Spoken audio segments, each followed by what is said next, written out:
జగిత్యాల జిల్లా కొండగట్టు శ్రీ ఆంజనేయ స్వామి ఆలయంలో జ్యేష్ఠాభిషేకం ఘనంగా జరిగింది. ఈ సందర్భంగా స్వామివారికి ఆలయ అర్చకులు వేద మంత్రోచ్చారణల మధ్య ప్రత్యేక అభిషేకాలు, అర్చనలు నిర్వహించారు. పవిత్ర జలాలు, పాలు, పెరుగు, తేనె, నెయ్యి, పండ్ల రసాలతో పంచామృతాభిషేకం చేశారు. స్వామివారిని విశేషంగా 108 కలశాలతో అలంకరించారు.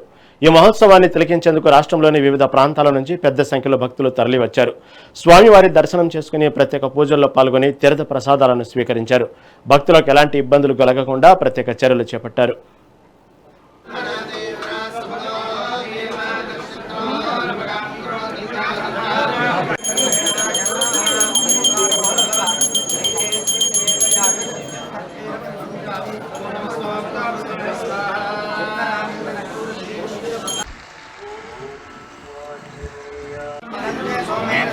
జ్ఞానస్మై గౌరవ బ్రాహ్మణస్య గురురాజుమారయామసే